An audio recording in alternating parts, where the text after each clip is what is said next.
Дэлхийн хүн амд 65 ба түүнээс дээш насны ахмадууд 2022 онд 10% эзэлж байсан бол 2050 онд 16% болж өсөрнө. Тухайлбал Аз нумхан далайн бүсийн зарим улсуудад насжилт нэмэгдэж, хүн ам зүйн өөрчлөлт эрчимтэй явагдаж байна. Бүс нутгийн хэмжээнд 2050 он гэхэд 60-аас дээш насны иргэдийн тоо 2 дахин нэмэгдэж 1.3 тэрбумд хүрэхээр байна. Хурдцтай өсөж буй насжилт нь улс үндэстнүүдийн онцлог, ялгаатай байдлаас үл хамааран нийгэм, эдийн засаг, соёл, хүн ам зүйн сорилтуудтай тулгарч байна. Ахмад насныг халамж хүртэгч, нийгмийн идэвхгүй гишүүн мэтээр харах өрөөсгөл ойлголт давмгайлж байгаагаас үүдэн ядуурлан гадуурхалтаас ангид байх, нийгмийн амьдралд тэгш оролцох, нийгмийн баялгаас тэгш хүртэх зэрэг хүний эрх зөрчигдөх явдал дэлхийн нийтэд түгээмэл байна. Гэвч олон улсын хүний эрхийн баталгаа нь ахмадуудаас хол тэдний онцлогт тохироогүй, эрхийг бүрэн хамгаалж чадахгүй байна. Иймд иргэний нийгэм, хүний эрхийн байгууллага болон олон улсын байгууллагуудын зүгээс ахмадын эрхийн чиглэлээр бие даасан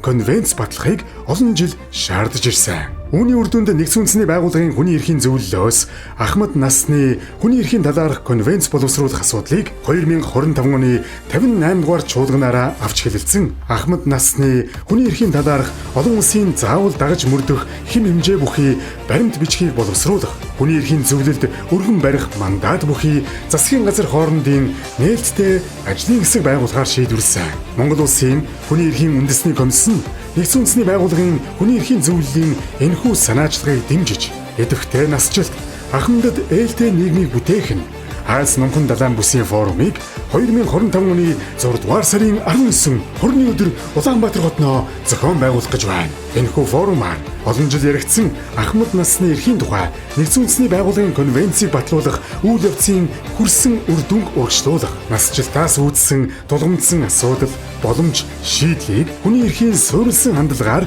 хэлэлцэж, бүс нутгийн хамтын ажиллагааг бэхжүүлэх, ахмадын насны эрхийг хамгааллыг нэмэгдүүлэх санал санаачлагуудыг дэмжих чиглэсэн Улаанбаатарын уриалгыг батлан хүн бүр адил тэгш эрхтэй.